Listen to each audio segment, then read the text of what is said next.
Yo, what up, y'all? Welcome to the portal. Welcome to the portal. We got Club 3 of Second Vibe. Let's make some noise from over here. Yeah. My name is Sam Vibe. I want to welcome y'all to the portal. Get involved and walk on. Check out some of the vendors. If you like how to get a shot in the portal, you can scan this QR code right here on the screen. You can scan that QR code and jump right in the portal. Just like that. Just like that. Just like that. Right here. Jump right in. I'm sorry, that's the wrong QR code. It's this one right here.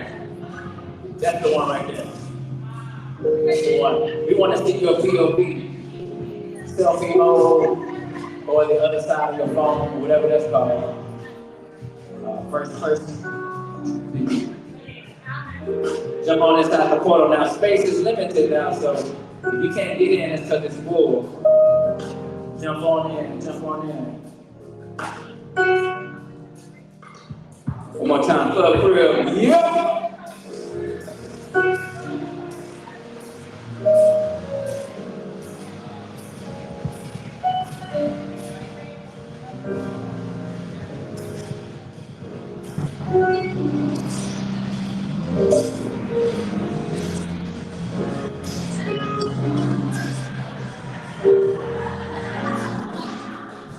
Like Spider-Man.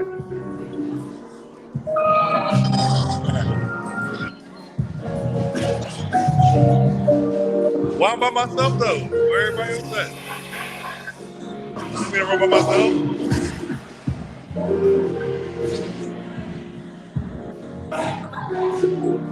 Come on, slide on me, yo. In the room by myself. You can also jump inside the portal and scan the QR code.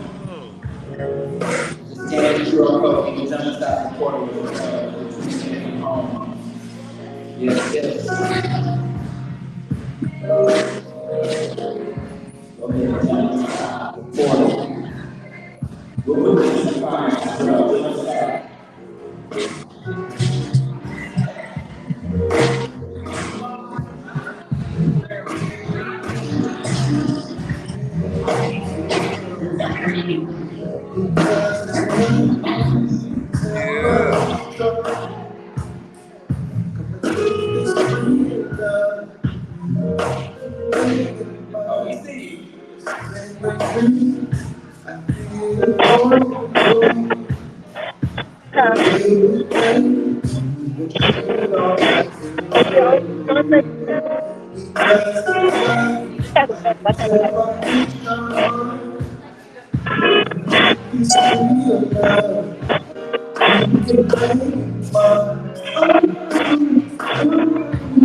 ahead and tell me before. What did you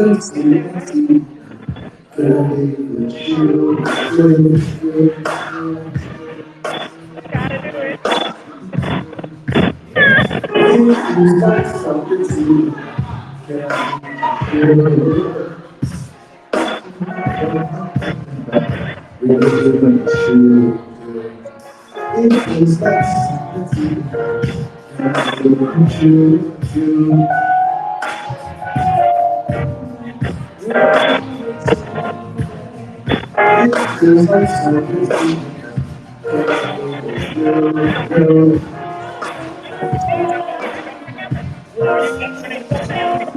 What's up?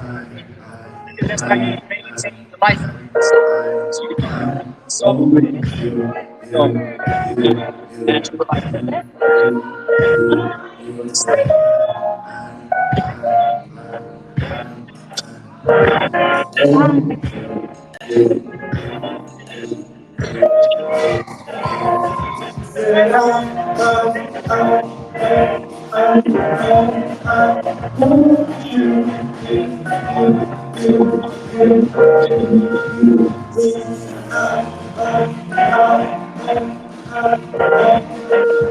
Oh, we see you.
Ladies and gentlemen, y'all please start the club prayer, ladies and gentlemen. One of the third bands in the land. Yeah, how was the first time you sing? That's insane. That's because I'm not singing for real. Or whatever. Whatever. I think it was called topics for you.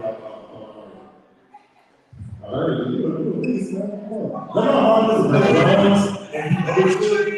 You know how to do drums and do other stuff, all drums? You have to keep it like 10 beats. Huh? Oh, right.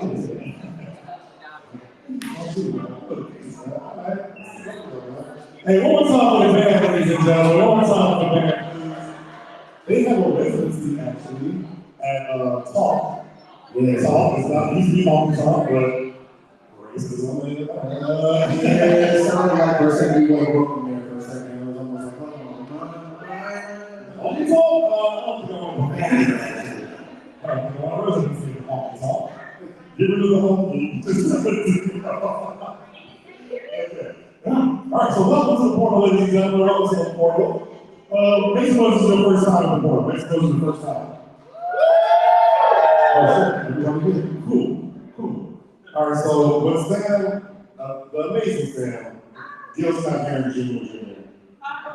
was he had the mindset to do his good, right? As artists, we need a hub. We need a hub, we need a place to understand this. So why not put a bunch of dope artists in the building while we actually discuss things and like it's a higher platform of artistry, right? You know, something we hope because one session we had like lawyers here talking about art. It was just amazing. Amazing. We have the black band, actually, on one side of the band, amazing. We have art all over here.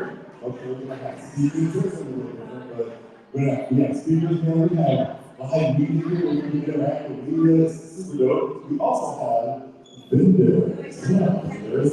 Yeah, chorus mic, come with me.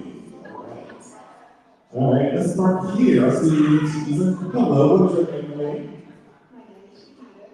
Shakira! I know Shakira was being facetious. What do you have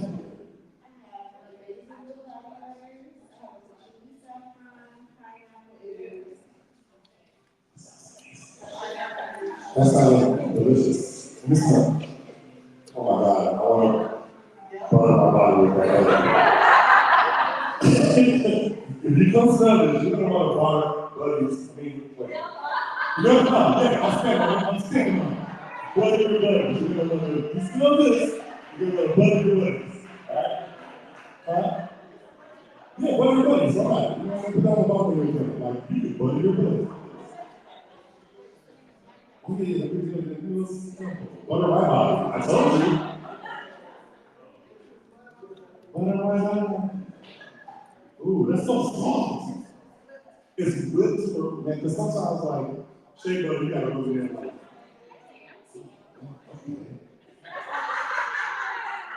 butter my whole body. It's so amazing. And it's very soft, and it's credible. Okay, yeah. Consider my body. Yeah, all right. Now my hand a little sister from the microphone. Well, put it on here.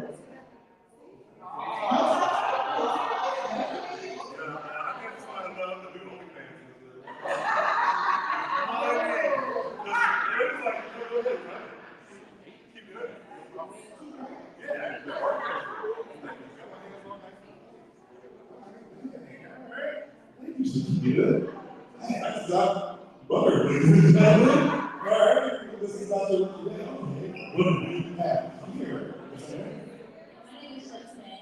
Cincinnati. I like Cincinnati. So, a delicious drink. All right, Cincinnati, what do we have here?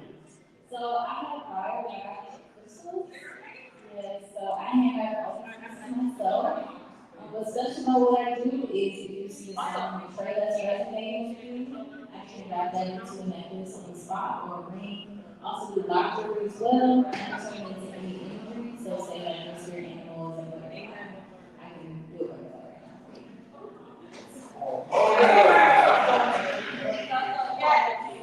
I was thinking butterfly, like, oh, could you do a Tootsie Roll as well? And she's a poor young you know what your mom's? You know what your mom's Cincinnati? And a dancer, something, and I never seen it. Oh, we got that, we got that. What? You know, wow.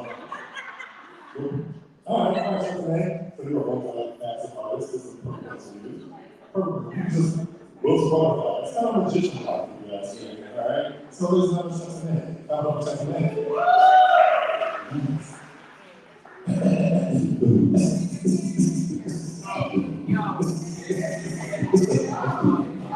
Hello, come on over here. Come on here. What do we have here? She crochets herself, ladies and gentlemen. Did you do it? No, she did it.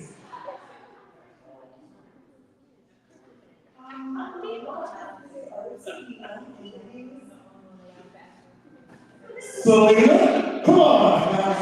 I love this. I'm sorry. These look amazing. What do you do? What else do you have? Crochet bowls?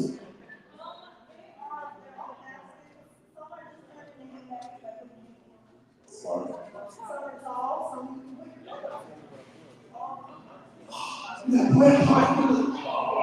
This is dope. You put anything in there. Maybe not serious, but anything else? There's a whole, come on. That's so cool. Wait, first of all, how do you have a couple songs first of all? You like?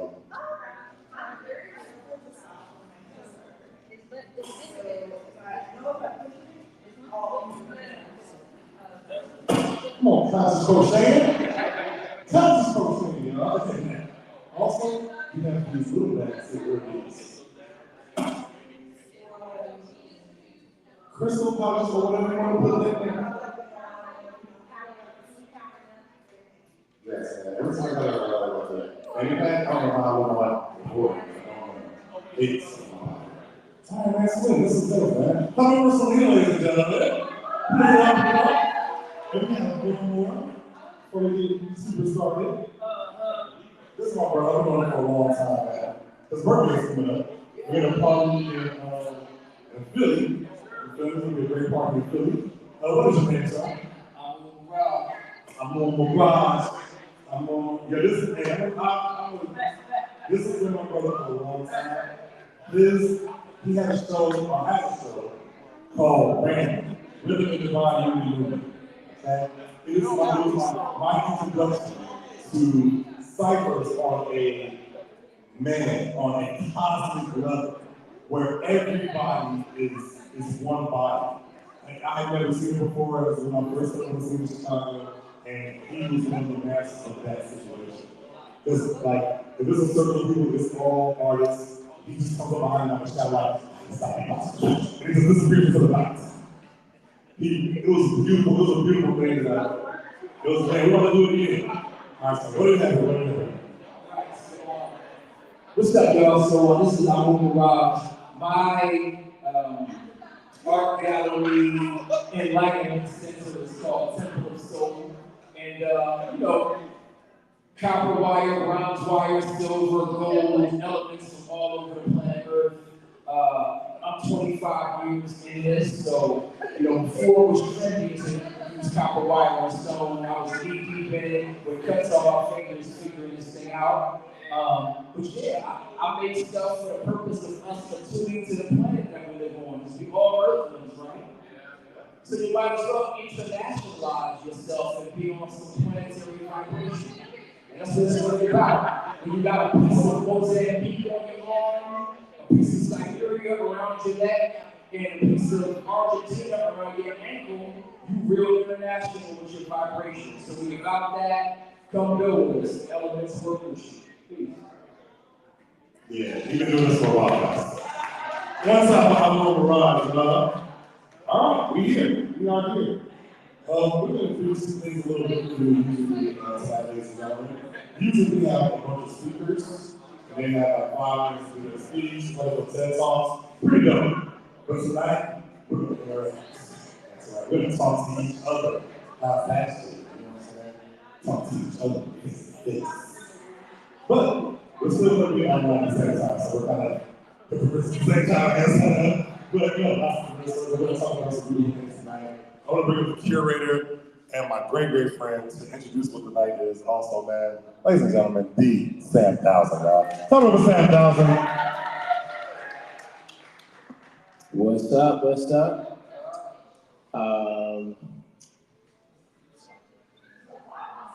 All right, so welcome again to the portal. We're about to get started with the program. There will be a couple of different sessions with, all right, y'all over there at the games. They're going in. There'll be a couple of different sessions where we're going to be having some conversation, and then we'll do some more networking and gaming and live band throughout the evening. What we're going to do right now is do a couple questions here. So can everybody pull out your phone? Everybody pull out your phone and scan this QR code.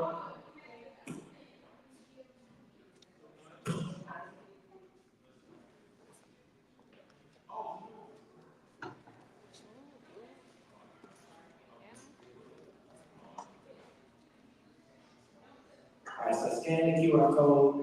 It's going to be the first question. We got 4 questions we're going to ask. They want to get involved here. Scan the QR code, and it'll pop up once the first person answers the question. We're going to do this word cloud. Now, Today's theme is for teaching artists. Okay, a lot of us in this room are creative people. A lot of us are artists, and many of us, in some form or fashion, we may teach. So this is first question. For sharing knowledge, what do you teach? Somebody said voice. Any other teachers in the room? Guitar, music production. I believe with this question you can use 2 words or less. Special education, shout out, shout out. Got dance, healing arts, creative writing, podcasting. Okay, so we see who's in the room right now. Anybody else? Somebody teach the Bible, entrepreneurship, game development, freestyle, piano, interactive media, healing arts. Now, if you're tuning in on the live stream, you can join in as well and participate in this. Please scan the QR code and join in. Or you can go to that link, go to pigeonhole.at and type in that code if you're already on your phone. Graphic design, what else we got here? Visual arts, how to be a real ninja. Ukulele, songwriting. All right, let's go to the next question here. Some of you may have already moved on, and that's cool too if you have. Yep. All right. What neighborhood do you teach in? What neighborhood or neighborhoods do you teach in? You can use up to 3 words. We got Bronzeville. We got Uptown, North Lawndale. I see anywhere and everywhere. Let's see some neighborhoods though. Really want to know where you are. Maybe where you are most. Where you were recently. We got Riverdale, we got Inglewood, shout out Inglewood, we got Woodlawn, which is right where we are right now. This is North Woodlawn. Logan Square, Bucktown, Archer Heights. Where's Archer Heights? I've never heard of that. Y'all put me on. Washington Heights, Brighton Park. Of course, Hyde Park in Bronzeville. West Town. All right. Any others? Okay, let's go ahead and move on to the next question here. Thank you all for participating. Once again, if you're tuning in from at home, you can participate as well. All right, now here's an open-ended question for you. What is an intangible benefit you get from teaching? This is for you, the artist, the teacher. What are some intangible benefits you get from teaching? Now check this out. You can put your answer there, but you can also vote up answers that resonate with you, right? So there should be an arrow. Yep, all right, we see some folks coming in now.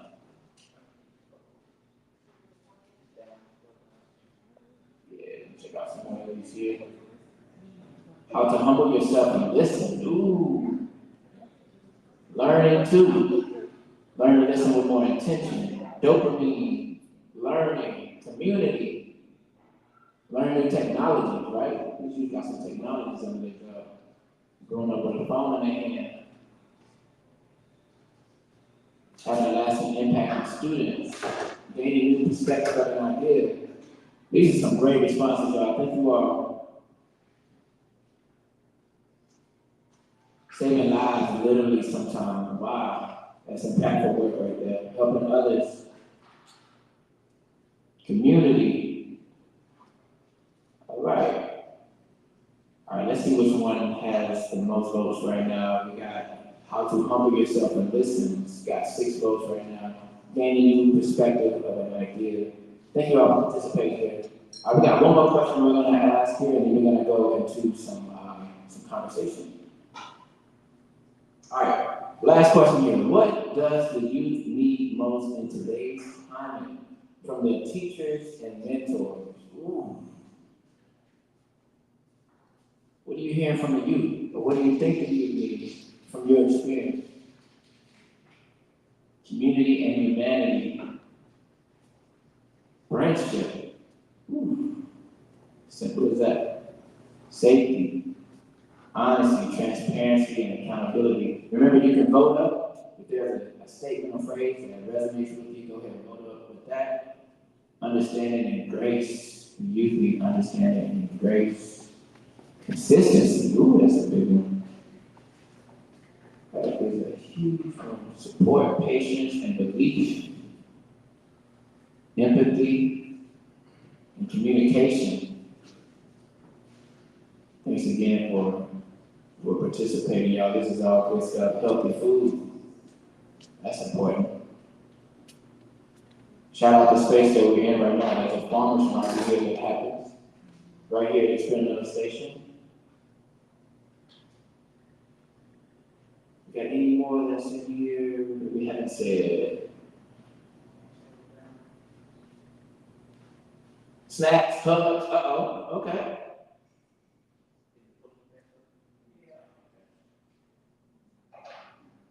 Love and respect, adaptability.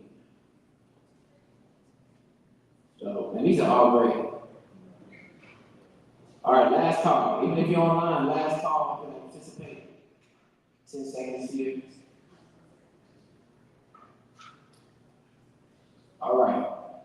Once again, thank you all for being here. Thank you all for participating in this. What we're going to do now is I'm going to turn it over to your moderator for this evening, who's going to be hosting these 3 sessions that we're going to have. They're going to be about 15 to 20 minutes long. We're going to take some breaks to continue to network, to continue to hear from Club Crib. The food truck should be pulling up sometime. They're behind, but they should be pulling up soon. And yeah, without any further ado, all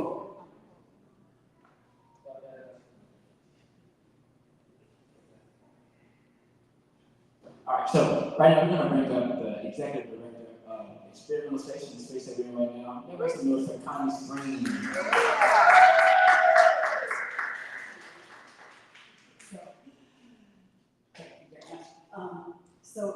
I am the executive director of Experimental Station and started the farmers market here in 2008. And so it runs outside here on Saturday. Well, I should take that back. It now runs inside here on Saturdays from 9 to 2. And we're just starting this Saturday, our first indoor market day of this season. So there's 6 markets this fall, and then we have once a month, January, February, March, and April. Again, in here in the kitchen that you can peek at. The market, you know, I started because we lived in the neighborhood and been on for 20 years, and there was never anywhere to get any good food and tried a million different things, you know, gardens, community gardens, and food banking club, and connections to farmers and with groups of people. And finally started the market thinking it's a low overhead means of bringing healthy food to the community. So we couldn't figure out how to make it affordable the first year, and then I heard about this matching program that they had started out on the East Coast, that a chef had started, and it turned out he was Paul Newman, the actor's business partner. And so he had Newman's own money, and gave us some of that money like overnight, and about 10 days later we started the program. So we match SNAP purchases up to $25 at the market, and that $25 additional dollars is for just like free fresh fruits and vegetables. So it's a really great thing, all local, organic, sustainable. So we try to keep as high quality food as we can possibly get here. And now we do that for the whole state of Illinois. So we do it for about 130 sites throughout Illinois. So, including now in some grocery stores. So if you are interested in where they are, we do have a brochure somewhere. There are probably 4,000 of them out there somewhere that I can pull out if you actually want to know where they are. But really glad to have you guys here. And we do a lot of food education in Woodlawn, including Carnegie School next door for folks over at Jackson Park Terrace, over at Stony Island, and that's for, you know, through the farmers market. We do it. It's pretty robust and hardcore. So, yeah, that's our teaching gig. So thanks so much.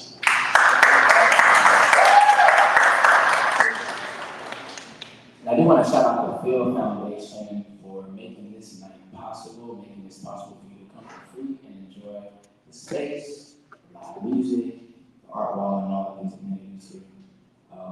Now, yes. Oh, can you introduce yourself? everyone and tell me what it is you're doing? Hi, my name is Joy Joshua. I work here at Experimental Station with Connie. I am the program assistant, where we bring all these, like she mentioned, educational programs to the community. Like we just had one a couple hours ago in the kitchen, where we just get the opportunity to connect with Carnegie School, Jacksonville Terrace, which I live. And it's just been a nice ride for the last year. I really do believe in the health benefit that we are doing for the community. Like I don't even get emotional because I had a experience with a kid earlier. Some kids sometimes don't even get the opportunity to eat, a bell pepper, anything. And earlier today, I had a kid just was like, oh my God, I didn't know what parsnips were, leeks, and it just was like an emotional moment. So what we do is really great, So come out on Saturday and hang with us. We have a lot of fun, and you'll see me in a good time. And just come out with us. We have a good time.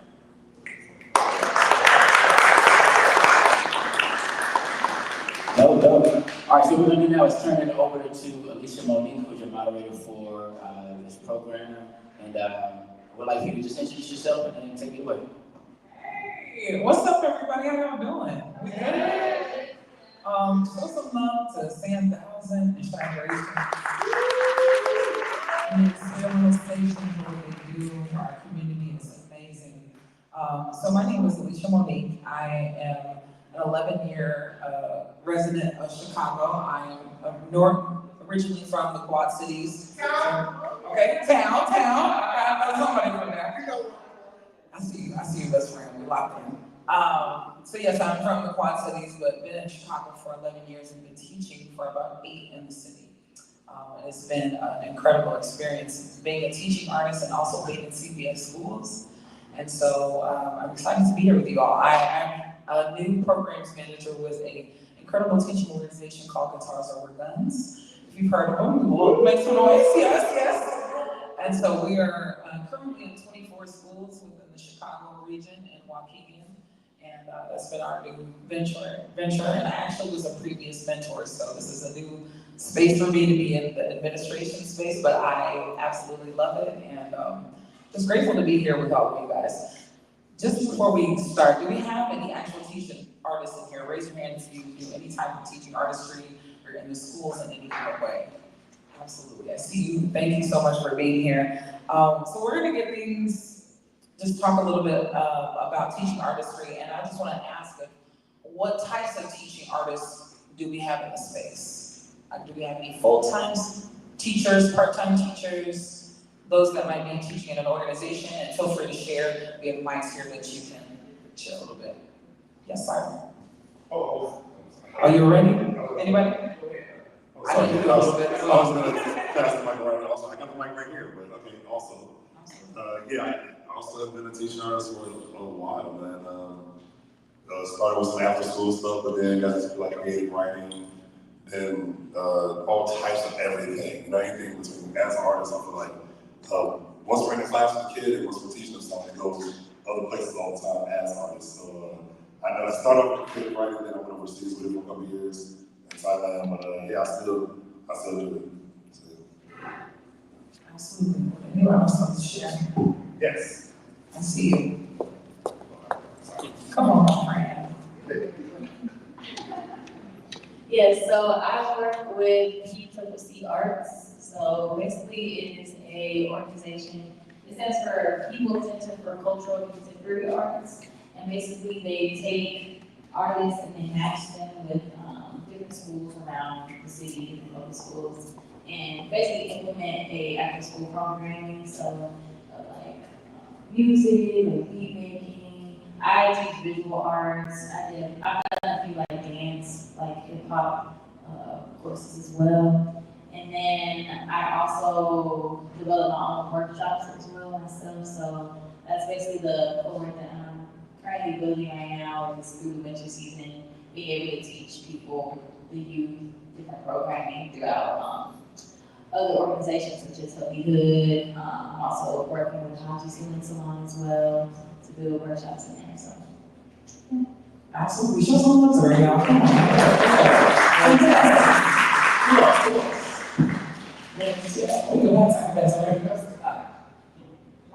Yes, please.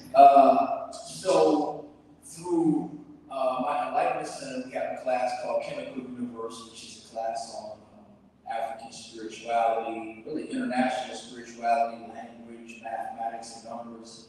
I've done a lot of creative writing workshops, poetry workshops, jewelry making workshops, a handful of student ambassador orientation, get ready for college workshops. I've done some things with, juvenile delinquents who, were out of high school, but kind of preparing them for so a lot of entrepreneurship workshops that would transition, kind of, not that they had given up on their children, but the outlook that them going back to high school wasn't really right. And so they called in somebody like me who has an understanding of like, you can win without all of that, but it'd be a good idea to complete those things too. So there's a lot of things to help you manage whatever it is they're coming with between good study habits and the value of retaining information because you don't know what the future holds, as well as creativity, understanding that there are people who didn't graduate from college that get paid a whole lot of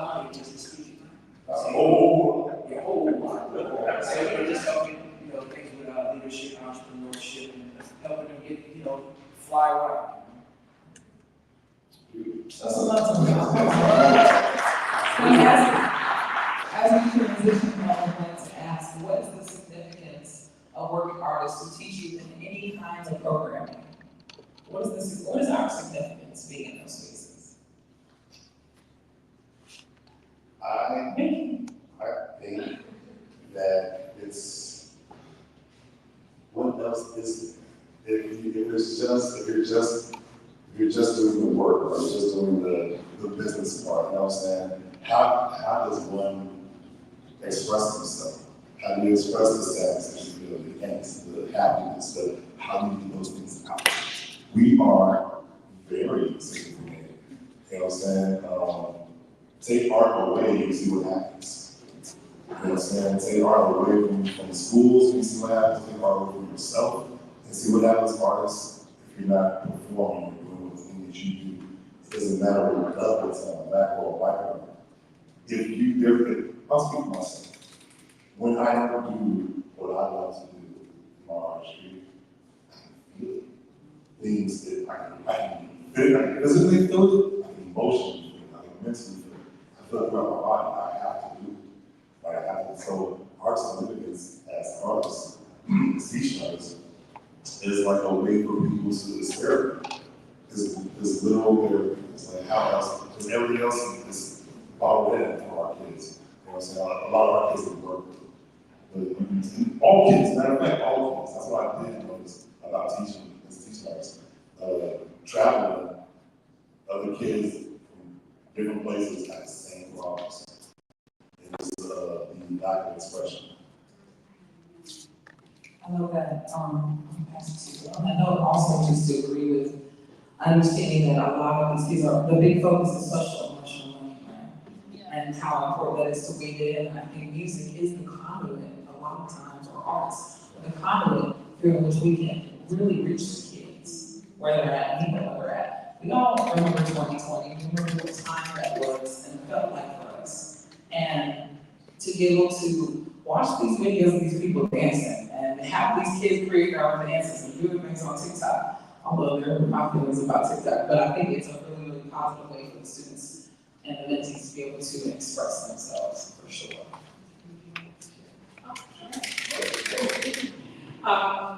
I recently gave a talk to teachers in the art and technology space, and it's like these kids, they know more technology than the teachers can keep up with. So what's the point of teachers if they're becoming obsolete? And my answer to that was their anchor point, because you need to have somebody that has the experience, the history, the humanity behind what they're teaching, even if is no longer gonna be the tool set that's gonna be used in the future of something. People need to be able to go backwards and forwards, and you need anchor points, and teachers are those anchors. Thank you so much. That's gonna turn down. How much time do I have? Oh, bless your heart. Okay, we'll get into a little bit later. Something else? Absolutely.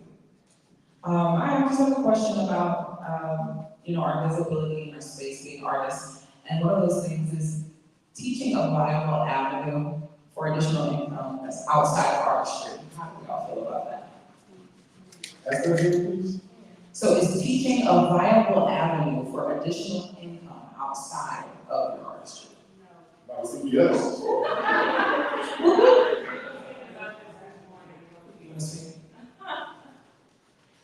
I was thinking about this morning actually because I recently kind of put my notice in, but I don't think so because when it comes to art itself, it's a huge investment to create art without the guarantee of money back. Meaning like you're risking yourself being an artist. And even with teaching, like I don't know about the other teachers in the room, but it don't pay the bills. Like legit, it at the most gives you gas money and grocery money, but actually sustaining yourself in teaching, no. Especially in Chicago, I personally have to take therapy, and a lot of my therapy sessions involve, de-stressing from the things I experienced teaching. So it's like you're risking your body, you're risking your mind, and you're risking your finances. It's deeper than just teaching, so. Let's just not turn down. Yes. I think on that note, as we talk about it, because that's a real thing. That is very much a real thing. You might have like one school and you're like, that's not enough, I need two more. Okay, then now you have three schools, and now you're doing another after school program, and then you're there during the day. It becomes very hectic. And the administration makes a difference. We're gonna talk about that. I have a question. What does that work-life balance look like for you all? For those of you who might juggle a couple of things, what does that look like for you?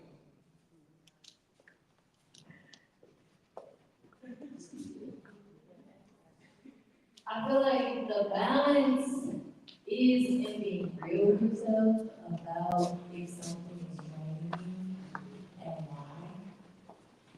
And then being willing to transition if needed. I know for me, like working with PPC artists, I did that for a year, then I found myself doing event and doing caregiving and some art, and I was like, you know what, like, let me try to go all in for a second and see how that serves me. And it served me pretty well. And also, now like I'm balancing like the winter season and how that's way slower than festival season. And then now I'm like, okay, well, what do I want to do? Do I want to lean back onto my stuff that was draining me, or do I want to start to reimagine the ways that I serve my craft, the way that I present it? So it's about like being more structured and forcing yourself to be more structured in your entrepreneurship and reimagining that and not going into a scarcity mindset. I think that's the most important. And honestly, just having faith in yourself and your abilities and the amount of opportunities that there are in this land and for our crafts. I'm giving up another question. Got no one here? Please, please go ahead, sir. So, when it comes to those moments where it gets uncomfortable, I have an unpopular opinion about it, and it really goes down to like reflecting at myself and looking at myself. Because a lot of times, a lot of it really gets to the point of accountability and within my own decisions, my own mindset, and everything, and how I even got to the space where I'm even in. A lot of choices stem from us, though we may want to externalize it. So when it comes to whether it's doing the maintenance to keeping your wellness up, doing the maintenance of having balance between all your other aspects of fundamentals of just having a fulfilled life, I really believe that it's really reflective of us and our decisions in all forms, in all ways, even the stuff that's in our control and that's not in our control. I think it all comes back to us, just as an individual. So that's just how and it's uncomfortable to be real with yourself because once you realize how far down that accountability goes, it ain't gonna feel good. It's uncomfortable, and I think that that's a missing component in our society where it's easy to point the finger. But that's all I have to say.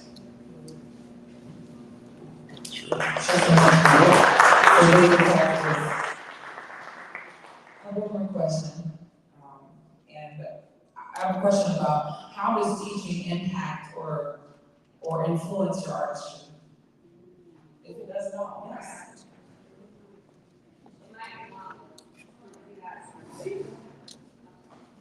So, I want to say that I'm super bored. As you see, I am white. The reason why I started like that is because the impact and maybe awkwardness it might have when I used to be a teacher. So I used to teach in Health Gardens. And we would have programs where we would do career-focused ideas or how you. One of my friends, actually, if she sees this, or not, she's gonna hear it, but she does hair hours, maybe 8 hours, or on top of that, and she always told me the severity and the importance of her hair and her boys' hair, which were my students. And I care about our students, right? It goes back to art. And what was so powerful, I was like, you know what, Ashley, I know it sounds kind of weird, but what if we have a class where we teach the kids the value of their hair? And the boys too. But we create kits for them. And teach them how to properly do it, to wear, and for teaching, you know. And so I learned.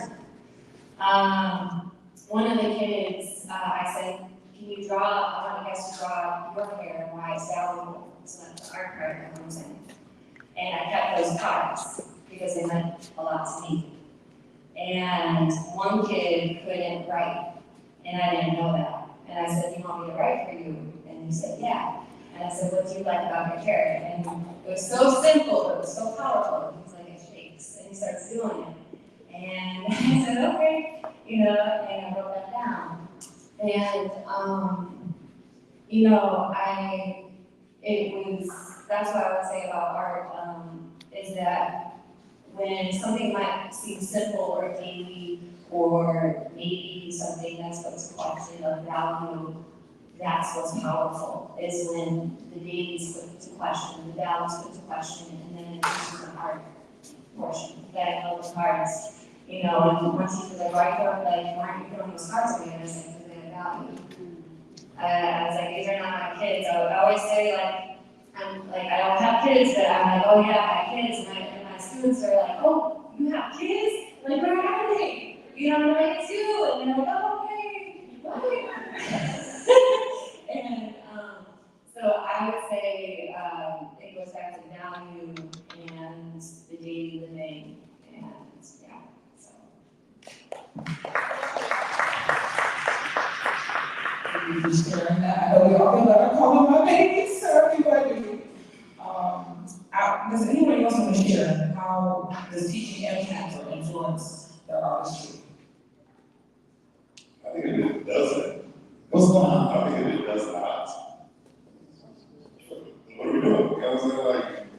Like, you know, our life is our biggest life, blah, blah, blah, blah. The advantage here, if you work with kids a lot, how do they not change you? You know what I'm saying? How do we lose kids? We, you know what I'm saying? We gain new perspective from kids. You know, so we stay cool and younger because of kids. We know what's going on. Like, I can give some praise on one, but like, my heart is like, my name is Nikki for God's sakes. Okay, so like, there, these kids are amazing ways to influence art. They are the influence. We were them. We are them. You know what I'm saying? Like because somebody cultivated us, you know what I'm saying, is the reason why we're able to like give it back. So like, man, I hope they're changing their influence in our art. You know what I'm saying?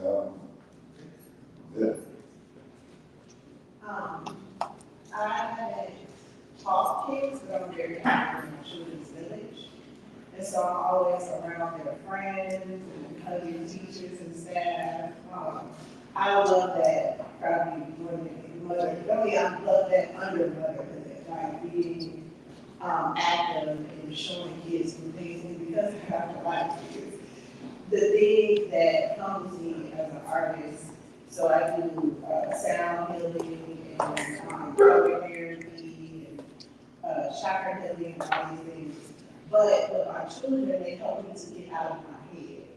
And like, if I can explain this to them, then the impact is teaching other people whose inner child is hungry too. So even though I talk to adults, most of us need inner child healing. So when we're around kids, we get to play, we get to be free, we get to explore, we get to have options, we get to make new decisions. Whereas in adult land, we are so hard on ourselves. Like we're our worst enemy and our biggest critic. And so kids are like, okay, mom, you ate. I'm like, yeah. You know, it makes you smile to grow with the children. You know, it's not burdensome and you come off forgiving of yourself, right? It was a mistake to us, might be a lasting memory that they tell you really did. So our impact is not just to us, but it's generational.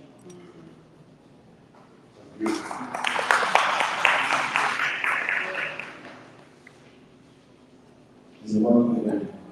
So, you know, like, first thing that came to mind, like, with children. So, my art, I deal a lot with stones and metals and elements. And because I'm like a full-time artist, like I've been doing my art on my own time for 20 years plus. And people come looking at the art and they don't know, they read all the stuff on the internet. And I'm like, go with what you feel. And that inner child conversation comes up again and again and again. When adults come up with their children, when I'm displaying the children, I'm excited about everything they see. And if the child is too hyper, they don't like it, you know, these ain't toys, you know. But naturally they're attracted to the stone, but they're attracted to the art.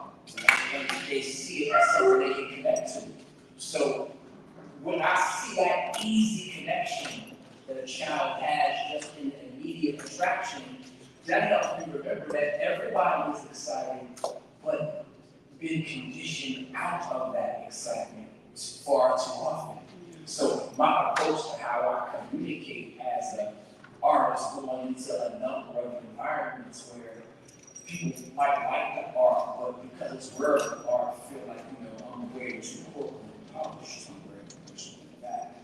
And it's like I have to remind them, like, see, nah, like you've been a child and waiting to grow up and be able to get whatever you want. Now you want it, and what you're really saying is that the adults you work for said, you're not an adult, but you know, you have to liberate your inner child to represent on the adult stage at this point in time. So that really makes a big difference to me as far as like how children influence me to continue us and being genuine in our process of growth in our way. Just another one. Oh, real good. I don't know at the time, but it's the spirit for me. There are so many opportunities that I walk into schools, and now in my position, instead of being front facing with the same kids, now I'm going to 6 and 7 different schools and being in these spaces and being like the auntie that comes with snacks, you know what I'm saying? And it's a really beautiful experience to be in their energy and to know that as a writer, I want to write things that they can relate to. I want to write things that they will be able to, I would just learn from or you know, pick apart, you know, and I just think the kids are, they really, when he said it best, we believe that children are the future, and it is true. There's a lot of great things coming with these kids, and they just have this sense of awareness that I don't think I experienced as a child. I felt like I was very, very timid, and so grateful to be around students, like you said, that welcome that excitement and welcome that just freedom and joy. It's joy, it's pure joy. So spirits talk, that's one of us, I'm with kids, man. Spirits like, man, chill this kid, man, come on, let's be next year together. Absolutely. Absolutely. Sam, how we doing on time? We about ready to take a little break. Okay. Where'd that come from? It's like that talk. An hour is out. Very good, little break. All right. All right, so we're gonna take a little break, real quick, ladies and gentlemen. Feel free to join this art ball. Feel free to hit these fingers up. That'll count. You gotta put a little bit up. You gotta put it up here. You mad out earlier. But these are just to that. Yeah, I don't know, does the food truck here stand?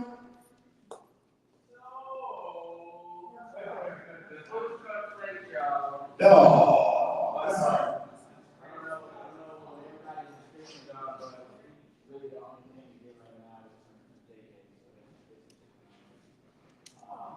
Sorry, man. People love JJ's in here, man. Appreciate you. Well, it depends on the doctor. We know. There's a lot of people here that check out guaranteed. I don't know how I know that. Just but all right, man. Follow real quick, get crazy real quick. Yeah. Man, hit the wall. We're back in about 5 to 10 minutes, guys. Oh, jump in the portal too. Make sure you jump in the portal, okay? Be cool, jump in the portal. Sanderson, don't shoot with that, man. I thought we were so crazy.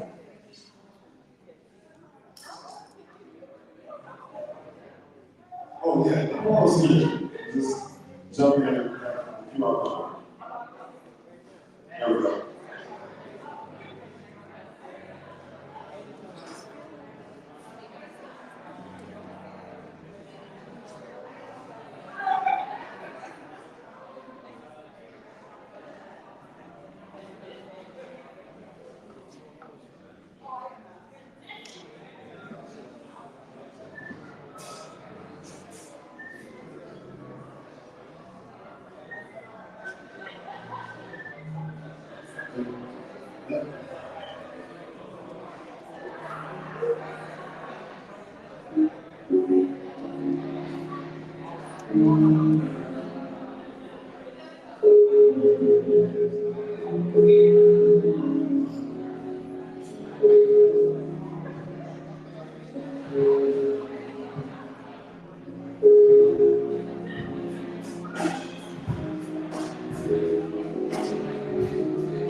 See what we have.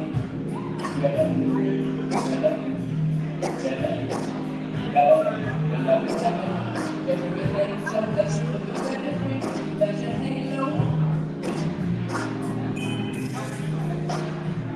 I was just trying to figure out where's these other cameras. I'm like, this is not the angle I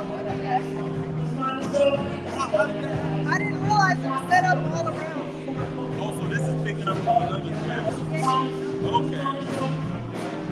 I didn't even know that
was right.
Are we going back to the circle now? All right, guys, come on back to the circle, guys. Come back to the circle. Right. Back to the circle, y'all. Back to the circle, y'all. Back to the circle. To the circle. Back to the circle, y'all. To the circle, y'all. To the circle, y'all. I'm a teacher artist. Don't you want to start? No, seriously, guys, go back to the circle. Get in here and sit down. And you can hear the sound of my voice not once. And you can hear the sound of my voice not twice. That's right. I'm just saying. You're still not in the circle. As you make your way back to the circle, we're going to discuss a little bit about creative freedom. Come on now. It's like as an artist and teaching artist. Oh, wait, come on. Oh yeah, so you know outside the circle, it's easy to talk. Come on, circle. Yeah. You work with kids. Say it with 2 more times. Okay. 1, They don't send the no. 2. When I get to 3. When I get to 3. Can I say something, Alicia? Here's a beautiful thing about teaching, right? here's an age difference, right? When I was in school, no cell phones. When I was running around and doing technical things in school, no cell phones, bro. Today, I'm on FaceTime with mom. What are you talking about, bro? Ms. Johnson, look at you. I love that. I love that. I did so. I love phones when I got home. You know what I'm saying? We don't have that option anymore. That's right. Yeah. Let's bring it up. Everybody's going to the circle. All right. And once again, we're going to discuss creative freedom. Can we say creative freedom? Creative freedom. Ah, yeah, that was really good. Okay. So I wanted to ask among the group, what is your current teaching position allow you to be creative? What is your current teaching position allow you to be creative? Are you able to be creative in your teaching position? I want to hear from the pro right here. Stop. No, you must. If you're in an institution that says that you can't be creative, you tell the institution you will not be creative. I've taught art for a long time, and I've taught teachers. We moved in and taught teachers how to teach art, and then moved into nationwide where we should be teaching art, how we should be teaching how to teach art. And it always baffles me that teachers don't understand that they're basically stand-up comedians for their performance. Like, if we are engaged with the 12 and 20 and 36 in front of you, they're not going to lie. And that takes imagination, that takes creativity. There's a way to teach to test. There's a way to teach to think. I believe that with me and my time with you, it's my job to create a world of possibilities. And not just this lesson that we have to. In fact, if you are in front of people or, youth, students, and you're teaching a lesson, you got the whole shit fucked up anyway. You're in a room with collaborators who you should be, hey, the magic's in the leap. And if you ready, I'm gonna leap with you. If you ready, 1, 2, and 3, let's go. And if you're not doing that, you're not really doing nothing but similar robots. And that's what's happening in this education system. It wants to hire people to assemble robots. And that's not education. That's definitely not creativity. So the whole answer is you must. If you're in a situation where you feel like you cannot be creative, because what's the point of being creative or not being creative when the rest of the world is? Do you hear what I'm talking about? In a class, you don't have any communicating with each other. Sometimes, depending on who you are, it's a whole other language. But they're making that shit up with their imagination.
So you have to. You have to be creative. You have to be creative.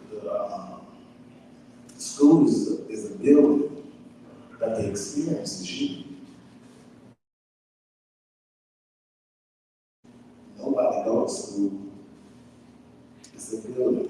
I don't go to church, I bring church with me. I don't go to school, I bring school with me. We gonna learn. What the point of our art is that time of the day where we didn't learn what George Washington said or what Ben Franklin said. We get to tell someone what we are experiencing or what we know or what we found out, what we saw, what we feel. We, the curriculum at that point.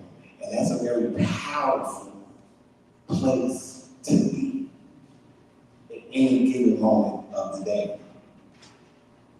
So that's why it's important. That's why you must stay creative, stay creative, stay creative.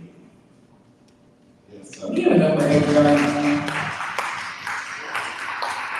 Laureates. Okay, Lori. Incredible.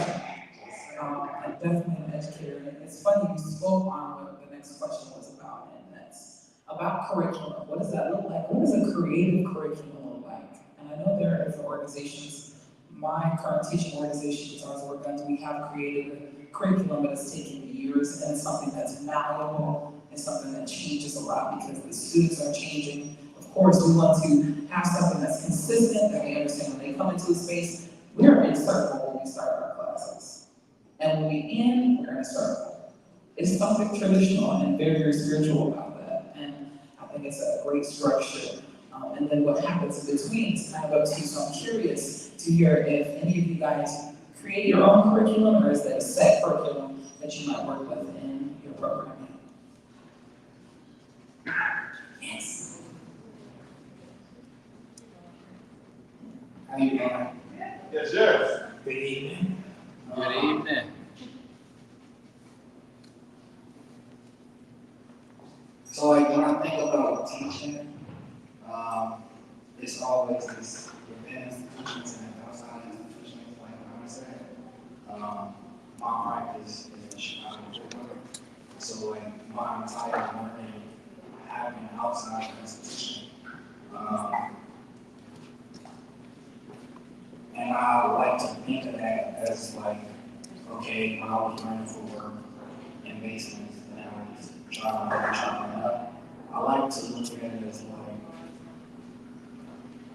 somebody was trying to like master karate, and you gotta like find these masters that's like teach. And when I think about curriculum, then how I teach within institutions, because from the time I think curriculum I'm teaching, I think how I related to my teachings outside the institution as a student. So the curriculum has like, for what I teach, has been like huge history focus. Like this is kind of like the lineage. This is kind of like how it started. So a lot of that is formal. Like the dance movements is really important, but the like storytelling of it all, I think for me in terms of what learning was, made me think about how teaching that story is important. Yeah, so like the curriculum aspect for me is just always like, okay, what's the story of this art form? What's the story of this dance? What's something that's interesting? Like I said, for me, I look at it as like martial arts, Shaolin masters, you gotta find these songs. For me, it was the hood. You gotta find these people in the hood that you never see, you just say their names about in a circle. So it's like this mysterious way into learning what an art form could be. So I think we're going like that in terms of, and this is just within institutions. So like,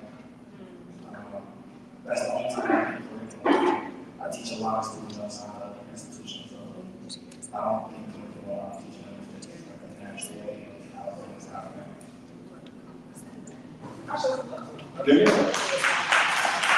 You know, I was a natural degree. I used to, when I first started doing it, I used to make it up as I go along. I ain't gonna lie, I used to make it up as I go along.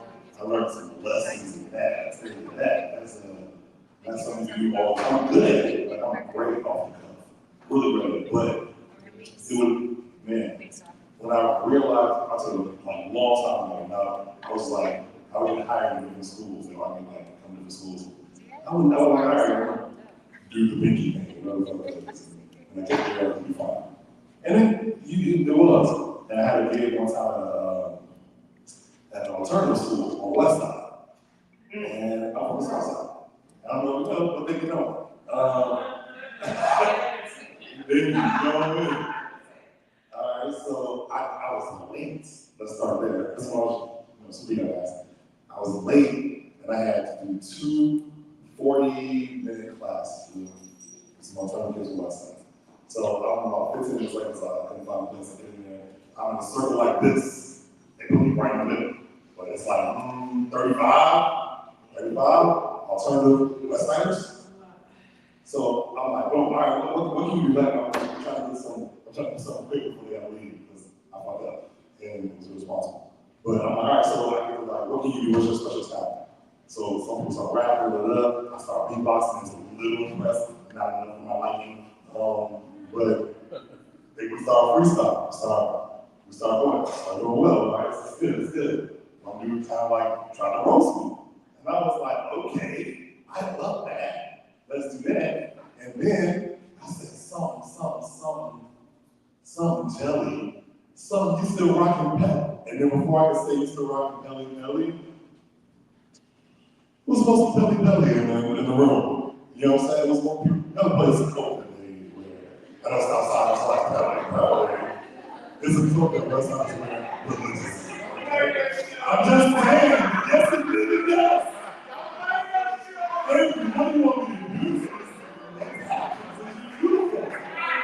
It was a well-started thing. I'm just saying. Huh? West Philly too, he always started to rap. But all I'm saying is, I lost that guy. Yeah. I lost that room. You know what I'm saying? I lost that room. And that's to get way better, you know what I'm saying? And later on, it would be able to ask the question, curriculum plus youth. You know what I'm saying? Curriculum plus youth. You are first up. Without you, curriculum is trash. Any curriculum, even yours that you make up. You know what I'm saying? Even yours you write. Without the units that is you, the unique that is you, trash. You know what I'm saying? So to answer your question, I feel like a great mixture of both. You know what I'm saying? Curriculum and like freestyle. Absolutely. Like I said, I think both of those are necessary because we're artists. Are any of us in here like just type A and like get everything done on time? Like if you're that person, bless your heart. Okay, I didn't think so. Okay, come on, my people. I was like, ooh, okay. You can do that as well, but what I'm saying is that to really embrace the fact that we're not all perfect beings. We all have a lot of things that drop and fall, and sometimes when it comes to curriculum, you might come in there with a whole lesson plan, like, I'm ready, I got this, all the teachers are there, we lit, they come in and it is no response, it's dead energy, it's gone, you know what I'm saying? So it's important to be adaptable, and it teaches them to do the same thing, like, hey, we came in here, we had a whole different thing, and look at where we're at now. And I think that's, the beauty of teaching. Real curriculums include B, C, D, E. Yeah. If you work out the sheet of paper, it only telling you one way to get to say on exam. You don't fail. You don't fail. Everybody in front of I've taught with teachers who had 33 kids in front of their class. And if you think that woman was teaching them off one curriculum, you lost your mind. She couldn't. There's no way you're going to teach 33 different people the same thing, the same way, at the same time. People don't work like that. People don't work like that. And so her curriculum had to not only consider the lesson, but they had to also consider every avenue to the lesson. And that's what I mean, the curriculum has to include, and because you're dealing with different, you're dealing with peers and others. If it was up to me, in education, no, in education reform, and this is what I've been advocating for years now. Children or students will be placed in an environment where they can learn. So education shapes the way your brain works. Your classroom shapes the way your brain works. And it's not necessarily first, second, third grade right now. It is Jawan not gonna learn sitting down, not that type of learning. And instead of fussing at Jawan about sitting down, let him stand up and do the damn work. Because that's what you want at the end of the day, not that he sit down. Because sitting down is not the lesson. And if Kanisha works, you can tell her one time what to do. Show her you need a book. Show her she got it. And if you put her in the environment where she and the others learn, you're doing something that's rapid. You design an education for the body. And when you design the body, the brain comes with it. They don't. Because again, it's about robots, right? It's about simple robots. I appreciate it. She's lower two over here, and we're gonna transition, y'all. Can you just clap? Just take a deep breath real quick. Everybody breathe in. And breathe out. A little bit. Yeah, everything Avery was saying. Yeah, like when I see the word curriculum, I see the word core, I see the word pure curriculum, you know? Yeah. And all of us been through education and realized that everybody got a grade and moved on to the next grade, but a lot of that stuff that was trying to work. You just made it work enough to get the grade and get out of there. These students is generally doing the same thing.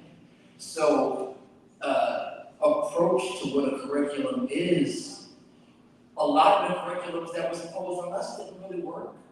We just made it past that class and the certain textbook that came out at that time. Considering that a lot of them don't got textbooks at all now, we ain't got nothing but imagination to work with. The people who are trying to maintain certain curriculums ain't really got the curriculum they're trying to hold the teachers to.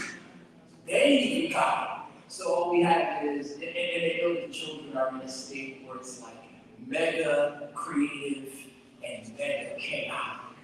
Like every child can't wait to get out of school time. So without imagination, man, how we really the saviors, man. We show them. We said something earlier when the Jews spoke about the framework being the anchors for them. Core, you know, that's the core curriculum, and then there's the pure one. Boy, you know poets when you see one, boy. You're brilliant. Hey everybody, my name is Barbara, so thanks for putting this on. I had a comment. I wanted to kind of wrap up what I heard. So you spoke about, you said something earlier, and you was like, first period, they learned about what George Washington said, and our point in time, what they need to learn about. Basically, they need to share what they have to say. And you spoke about how basically apprenticeship is how you learn. I want to kind of wrap that up. And this, performance said, but they don't want that type of teaching when you go outside of their curriculum. And so I've been thinking about this because I was about to write a curriculum. And what they wanted from me in the, they said, well, can you make it scientific? And I was like, no, that's not how my brain works. But then I got thinking about it, there's another type of science. So the science that they were talking about was quantitative, like hypothesis and things like that. There's another science called qualitative. And qualitative is basically how you measure things according to your own body. And so I was just trying to think of examples of you guys are talking about. The one I can come up with is the rule of thumb. So the rule of thumb is, this is like, you use your thumb to measure something because it's based off that. So that's the way to sell your curriculum. If your curriculum is very personal and footwork and about apprenticeship, things like that, and if you can tie it in under the umbrella of qualitative science, then the institutions can drink that, and they can support your proposal. So I just want to put that out there. All right, a couple of more, ladies and gentlemen. That's great. I think we're gonna take a little break. I think it's about the time. It's about time. To the stage, back to the stage. All right, we're gonna take a little break, quickly, you know what I'm saying? We'll be back, about 2 minutes. Is it okay if we can keep going? Yeah, let's keep going then. Yeah, let's keep talking about some break. Okay, y'all good? You wanna take a little step up and stretch or something? You wanna shake it out? Let's shake it out. Come on, shake it out. Hold on, we gonna do this. These teachers up in here. Don't be scared. Come on, we get up. Stand on up. Okay. Love teachers to step Yeah. Can we shake it out? So you keep that going? Yeah. So we're gonna shake it out on the right and right here. And right here, and right here. Okay, well, here we go. Take it out, up, to the middle, down, take it down. Then bring it up, to the middle, bring it up, and then we're gonna switch left. To this side, to the middle, to your hip, to your toes, to your hips, to the middle, to the top, and bring it up.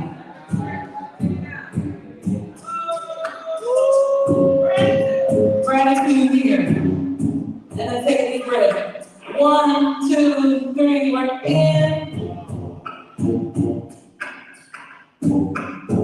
And out. Bring it up. Okay, so let's hear those. So let's we did that. Okay. Good, all right, let's take it out. Oh, let's take it out. Shake it out. Take it out.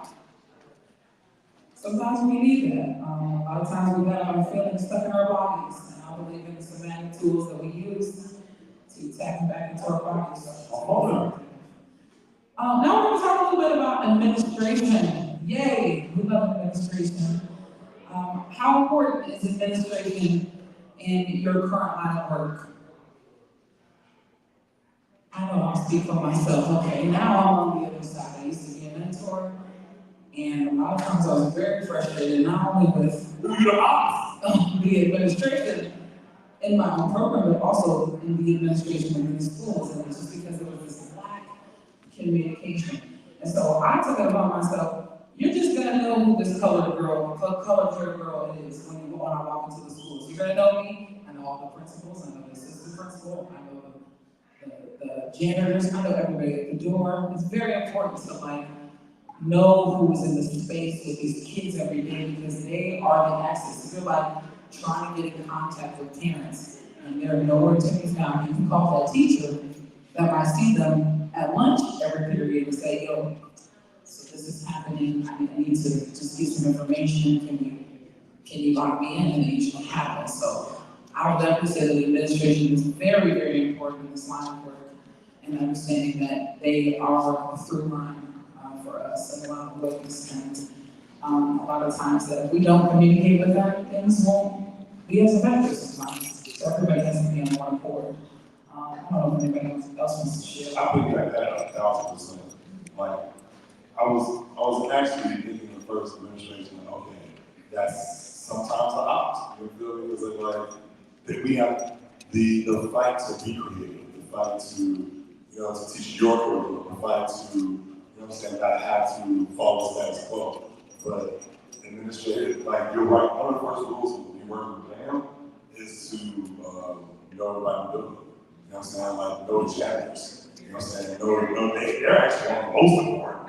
The janitors are some of the most important. They got the keys to everything. Everything.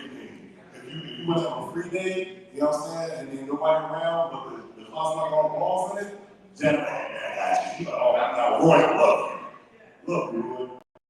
Look, like, yeah, I said, get to know everybody, man. I think the ministry starts to make money. And that's the money too. That's what that bread is at too. You know, be nice to them. And check in your hands instead of mail to your house, because there's still no checks apparently in paper. Prehistorically. Absolutely. It's super important for them to buy in. Yeah. You know, a lot of us, I can speak for myself, work in programs that come in as school partners, and we're not technically the music teachers, and so we're coming in to really have them trust in what's, of course, the organization, but to trust that we're making an impact with the students and bringing people into the space, and so that's very, very important.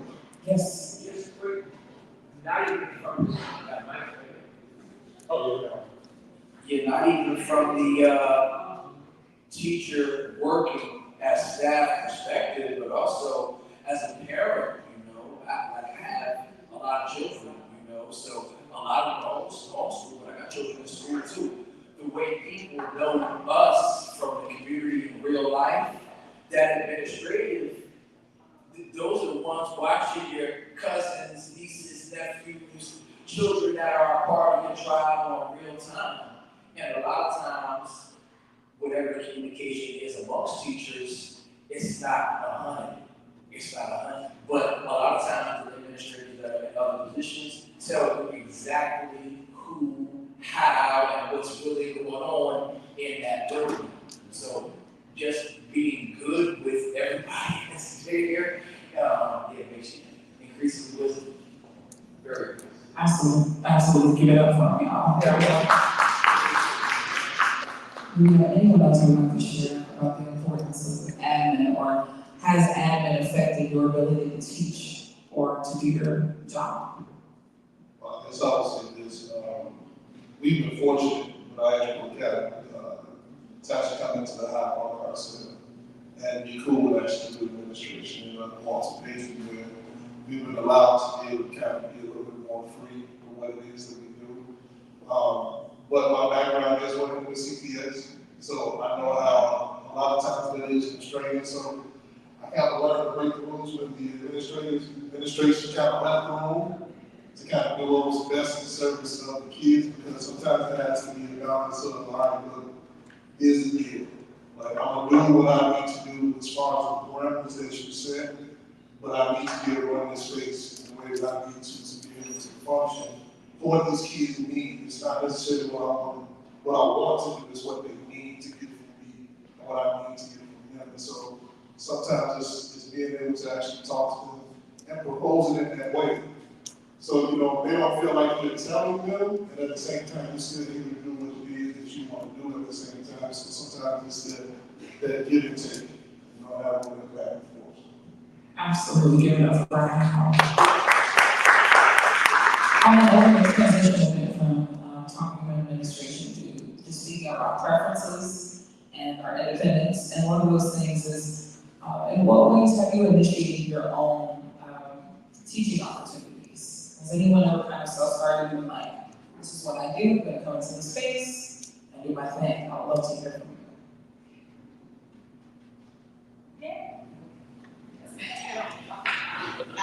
So yes, I have a business called Journey and Things, and I have a mobile art business where I go out to people, and I pretty much sell our program to like Chicago Public Library, the state of schools, home schools, and I just, when I post these things to them, my thing is like, hey, I'm gonna come in, I'm gonna do my thing, and this is the actual program. It's all laid out. You know, it's like you take it or you don't. So I created my own freedom within it. I knew I wanted to kind of steer, you know, how I wanted to, or who I even want to work with. Like, I have turned down people because all the leaders don't amount. So it's like, this is what I'm about, this is where I'm at. Now, sometimes I get the opportunity to challenge myself, you know, but that's like when I am ready for that. So that's how I kind of, I think it was another question, like how we, pretty much how we balance it out. Or that's pretty much how I balance. I'm like, okay, this is where I'm at, and this is what I can offer, and this is how I keep my, this is all how I keep my sanity of doing so many different things. But that my advice to anyone that is starting or looking to jump out, if you just create the program, just create what it is that you're going to do and offer, that's what you're selling. So I come from a background of sales, so that's why I merged my sales and my expertise in art, and I also have a degree in accounting. So I'll just mix all of that stuff together to just say this is how we're going to do it, and get your strategy, you know, together. And yeah, you can find your audience, you know, figure out what your audience is, and that is who you're targeting to, so you don't have to feel so restricted. When you're like, okay, you're like, no, do it this way, do it this way. If you have the thing, people will come to you like, oh, I see what you're doing. You do that. I don't have to have so much back and forth. So that's what I do, and that's what I advise. That's something interesting. I'm doing all of it. All of it. Here. You have music over here. That's about 6 people. So I'm a painter, studio artist, and I talk and teach, but for the most part, I find a way to teach through artist talks. So as a studio artist, an institution may invite me to do a show, and then they ask me to do an artist talk with it or a lecture or something. But I always say, I don't want to do an artist talk. I want to work with the students. So that's how and when I do work with the students, what I talk about is process. I don't necessarily talk to them about my work, or I offer to crit, because crit is really important as a creative artist. But when I do work with them, it's all about process. So that's how I add teaching to my program. Give it up for them. That was so hard and wonderful and creative, and I'm so honored to be among with you. On that note, we're talking about preference. I want you to raise your hand, and we're going to talk about, what grade or what age you prefer to teach. So we'll start with the babies, pre-K, kindergarten, raising your hand. I love them. Prefer.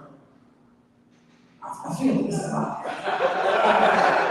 I'll give that pre-K to second. We'll say pre-K to second. Absolutely. So 3rd through 6th, where my elementary. Just 3rd. That's that age. You get them in. By 6th grade, they're like, I want to do this. I really want to. What about 6th through 8th? Middle school. I do love my middle schoolers. I love them. High school. College age. Absolutely. So we got like a little blend everywhere. 6th grade is like the worst kids. What? I don't know why. 7? They don't know they're cool, but they're not like high school cool. Like you're still the coolest person in the world. Too. High school, you gotta prove yourself, man. You know what I'm saying? Yeah, they think they're grown. Some of them actually are. So one more thing is, and this might be a little more of an open discussion, but what subjects need more attention in the arts education space? Ooh, you want to speak on that? Yes, I do. Absolutely. Speak on. I feel like we forgot the art of the voice and the art of conversation. We have apps like Twitter, right? Or we have Facebook. Our young people don't use Facebook, but they use like Instagram and Twitter. Or even the concept of memes. Like memes are a thing now, but memes are the art of conversation. And even emojis, like emojis are not new. They're just something we use on phones, but like hieroglyphics are a form of emojis, you know what I'm saying? So basically, I teach podcasting, and so I use the concept of podcasting as a way to also educate and to inform our students because they use technology so much. It's very easy to go to ChatGPT or Google and find things, but that doesn't make it right. And why your voice is so necessary from the recording aspect of your voice all the way down to just writing a book. This is why libraries exist. Libraries will never be closed, no matter how digital we get. Libraries will forever exist. Books have to exist because they hold history, but our voices also hold history.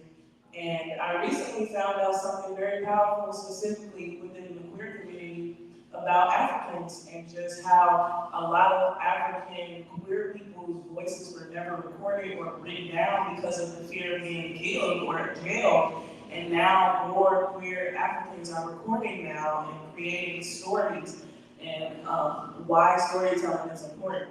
And so I'm a Tyler Creative fan of him, just throwing that out there. He's an artist to me personally that I admire because he purposely does things with his voice on record.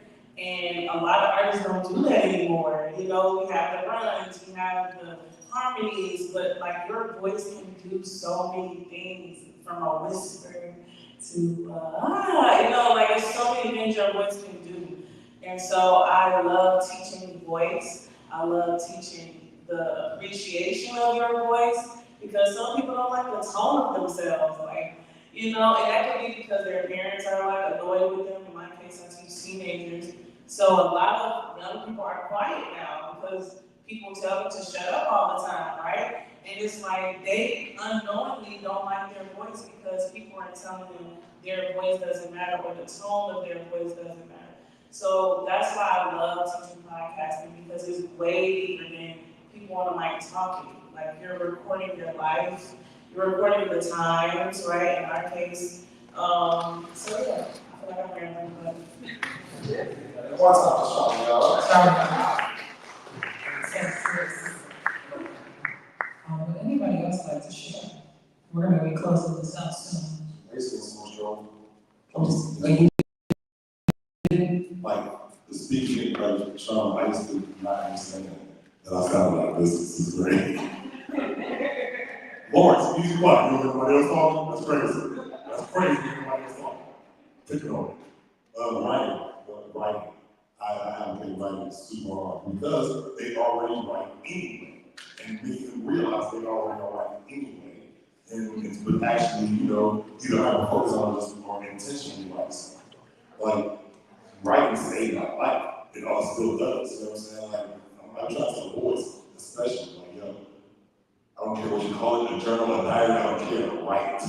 Please write. Like because if you're not speaking, then you still need to find a way to get it off. You know what I'm saying? It's not a cure-all, but it at least gets a layer off that it becomes necessary. So I'm like, man, whatever's sitting on your heart super hard, just let it out for a second. I guarantee you're gonna feel like at least a breath of fresh air once it's off. You know what I'm saying? When they try to like, well, Mr. Big Guy, you won't hold him, I feel better. Oh, like I told you, man. Clap it up for a big y'all. Is there one more? Awesome.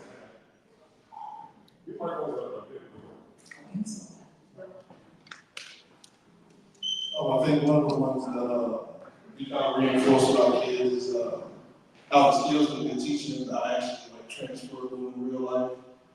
Because sometimes, you know, we get into the art of teaching, but it's kind of like we leave it there, or we don't actually show them sometimes the pathway of how things transfer. So it's one of the things that we do in our production classes is, and I actually go back. Like, I remember being in 7th and 8th grade, we had to choose professions out of the hat, right?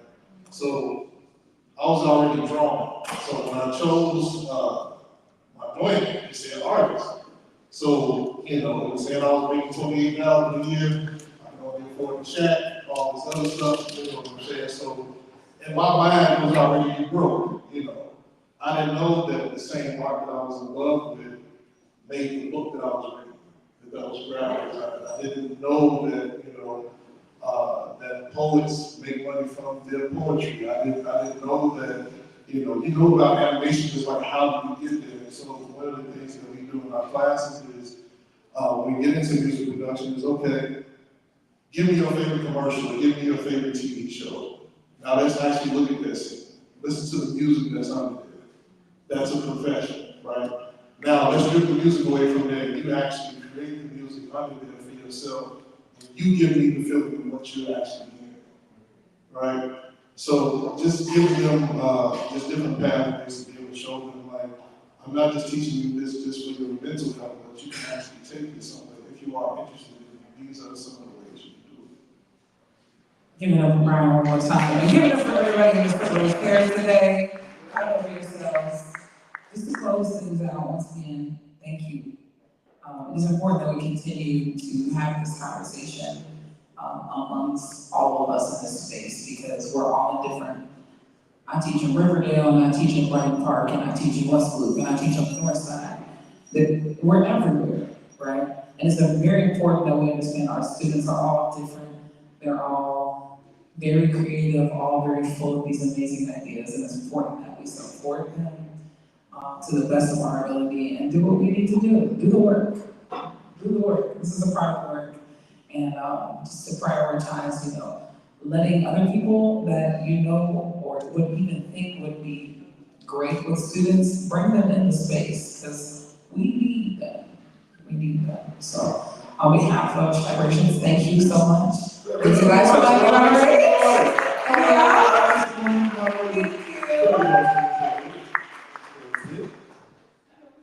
All right, well, I think we're going to get to the jam session. Jam time? Yeah, one more time for Alicia Monique. Your host, Pinky, this is your dope conversation. If you did get a chance to check in with us on the way in, there's a QR code we're going to put up here. Just fill it out. We want to be in touch with you. We want to let you know when we're doing these again.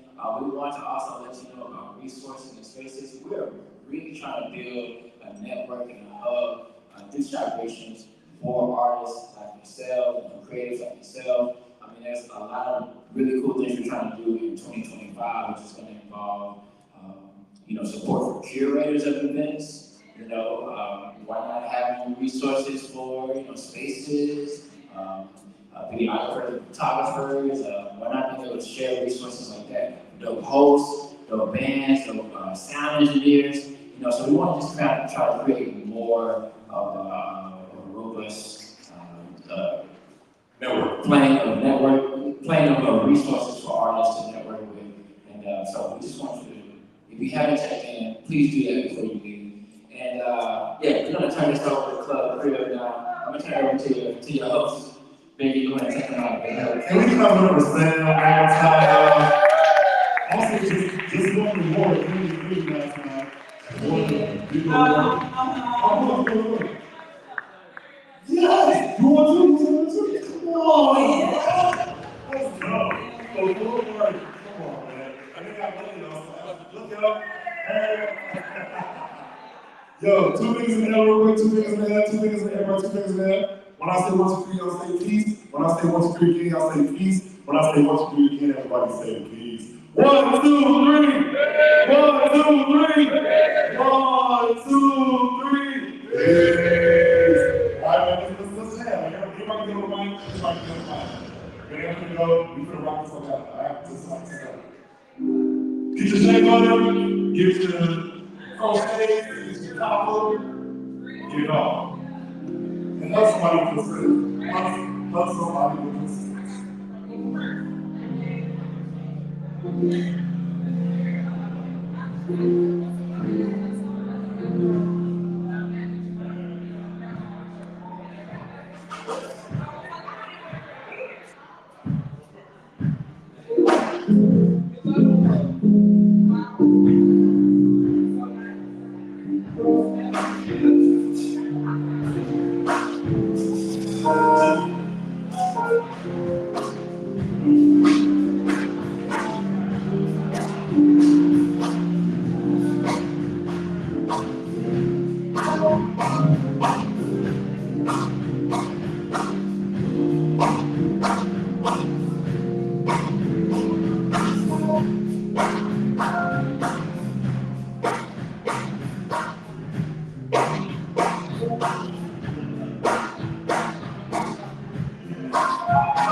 Is a lot of be tripping, a lot of them wishing that they was in my position. A lot of be cowards, be chickens, about the cluck, they tripping.